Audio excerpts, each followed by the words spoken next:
शेरू देर रात ऑफिस से अपने घर की तरफ जा रहा था और बहुत भूखा और थका होने के कारण बाहर से ही खा के जाने की सोचता है, पर देर रात होने की वजह से सारे दुकान बंद हो चुके थे। तभी शेरू को आइडिया आता है कि स्टेशन पे दुकान चालू होगा और स्कूटर भगाते हुए स्टेशन पे आ जाता है। आगे जाते ही शेरू को एक दुकान खुली हुई मिल जाती है। शेरू फटाफट समोसा खरीद के मजे से खाने लगता है और थोड़ी ही देर में एक छोटा बच्चा दूर खड़ा दिखाई देता है। शेरू उस बच्चे को हाथ हिला के मुस्कुराते हुए हाय बोलता है, पर बच्चा स्टेशन के किनारे जाकर गायब हो जाता है। शेरू को लगता है बच्चा पटरी पर गिर गया, इसलिए डर जाता है। शेरू दौड़ते हुए उसकी तरफ जाता है, इससे पहले कि कोई ट्रेन ना आ जाए। शेरू पहुंचकर नीचे पटरी की तरफ देखता है, पर वहाँ कोई नहीं दिखाई दे रहा था।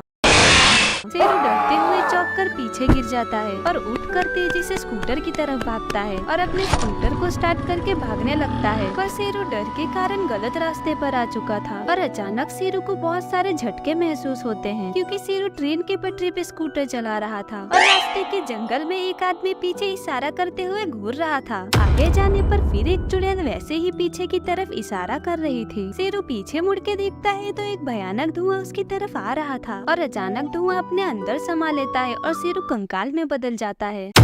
शेरू बाइक पर इंडिया टूर घूमने के लिए निकला था, पर राइडिंग करते करते लेट नाइट होने की वजह से नींद आने लगती है। तभी शेरू को दूर से एक छोटा सा गांव दिखाई देता है। शेरू उस गांव में आ जाता है, पर अभी भी बहुत नींद आ रही थी। शेरू एक घर का बेल बजाता है ताकि रुकने की जगह मांग सके, पर किसी के दरवाजा न खोलने पर वही बाइक पर सो जाता है। लेकिन थोड़ी ही देर में जोरों की हवा बहनी स्टार्ट हो जाती है और देखते ही देखते भयंकर तूफान में बदलने लगती है और जोरों की बारिश भी स्टार्ट हो जाती है। पर शेरू सो ही रहा था, पर अचानक हवा से बाइक गिरने की वजह से नींद खुल जाती है। तभी सामने के रास्ते पे परछाई आती हुई दिखाई देती है। शेरू अपनी नींद भरी आंखों को मींजता है। तब शेरू को समझ आता है कि ये सपना नहीं है और डर जाता है। शेरू फटाफट अपनी बाइक स्टार्ट करने की कोशिश करता है। आखिरकार बाइक स्टार्ट हो जाती है और तेजी से फुल स्पीड में अपनी बाइक को भगाता है और तेजी से गाँव के बाहर निकलने की सोचता है। आगे जाते ही वो पीछे मुड़ के देखता है कि कोई उसके पीछे तो नहीं आ रहा, पर पीछे मुड़ के देखने पर वहाँ गाँव की जगह शमशान घाट था।